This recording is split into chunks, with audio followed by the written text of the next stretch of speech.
The 1970s was a decade that produced some of America's best films, music, and TV shows. The 1970s TV shows were particularly representative of the era. Contrasting with shows of the 50s and 60s, the 70s TV shows presented more mature characters, challenging storylines, and provocative humor. 70s TV shows also informed American audiences of what was going on in the country and the world. Join Facts First as we learn about the most watched TV series of the 1970s.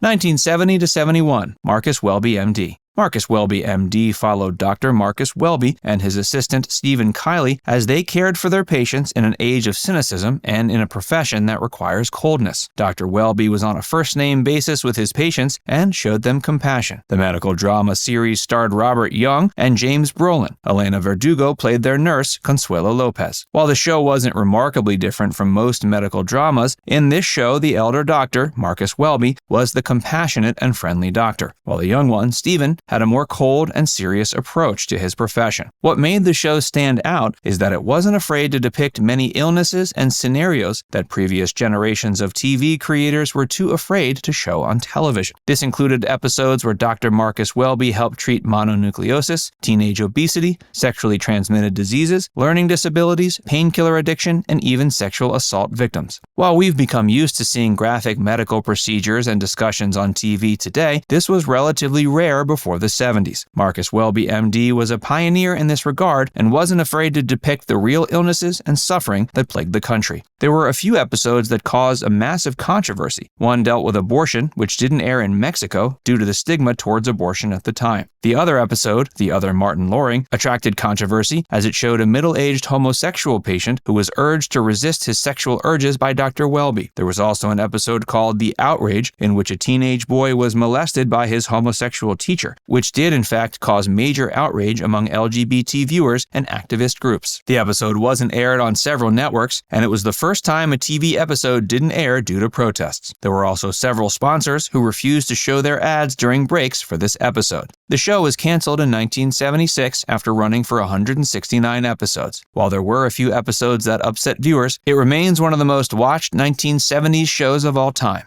Before we tell you more about the most watched 70s shows, be sure to give this video a like and subscribe to Facts First for more.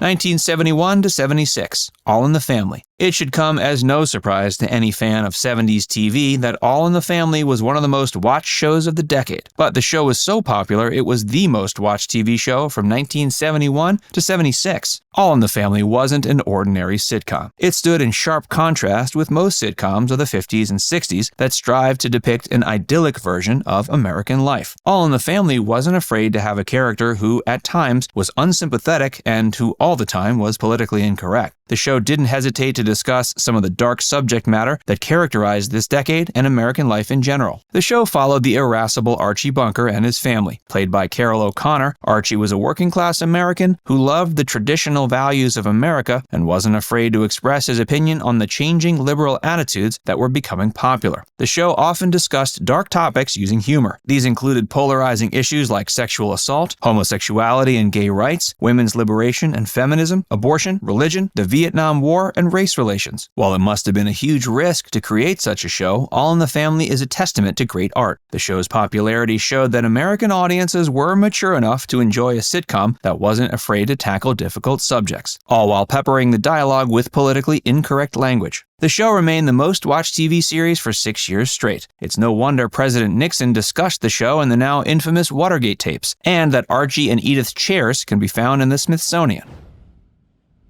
1976 to 77, Happy Days. Of course, the 70s wasn't just about discussing dark themes. It was also a time of nostalgia towards the 1950s, which has often been depicted as a nicer, more innocent, and idyllic time. The most watched TV show from 76 to 77 was Happy Days, which harkened back to the Midwestern USA from the 50s and 60s. The show starred Ron Howard, who was now grown up and moving on from his Opie character from The Andy Griffith Show. It also helped launch the career of Henry Winkler, who played Arthur Herbert Fonzarelli, better known as the Fonz. While it initially didn't catch on with audiences, the show's creator, Gary Marshall, made Fonzie a more prominent character in the third season. Audiences fell in love with the rebellious and laid-back character played brilliantly brilliantly by Henry Winkler. The show became so popular that one of Fonzie's leather jackets is displayed at the Smithsonian. It should also be noted that the now famous character of Mork, played by Robin Williams, debuted on Happy Days. It's ironic that one of the most watched 70s TV shows was set in the previous 2 decades, but as the 1970s brought many scandals and uncertainties in America, it was perhaps the show American audiences needed the most.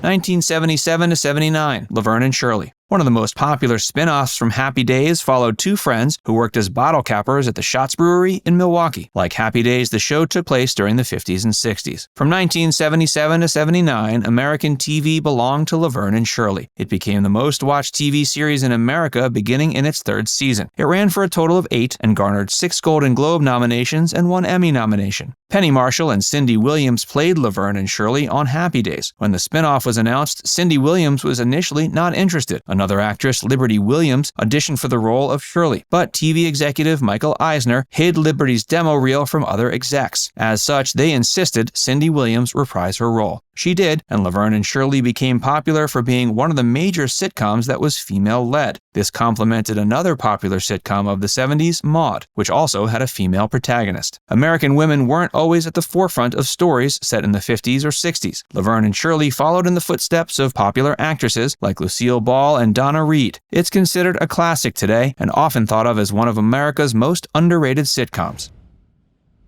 1979, 60 Minutes wrapped up the decade. The popularity of Laverne and Shirley was a great way to end the 70s. It gave American audiences a chance to look back with nostalgia on a more innocent time. But the final year of the 70s showed Americans didn't always want to use their television sets to escape reality. In fact, it was the preferred medium for Americans to get informed about what was happening in the country and the world. 60 Minutes became the most-watched TV series in 1979. It premiered in '68, but really became a crucial part of American television at the end of the 70s. It covered the most popular news stories of the time and had groundbreaking interviews with famous personalities. While not as popular as it was in the 70s and early 80s, 60 Minutes remains one of the most popular TV news programs. One of the most entertaining and most watched episodes from 1979 was a report that looked at The Muppet Show behind the scenes. There was also a fascinating report on video piracy. 60 Minutes is an institution in itself, and the end of the 70s showed that Americans were eager to be informed about what was going on.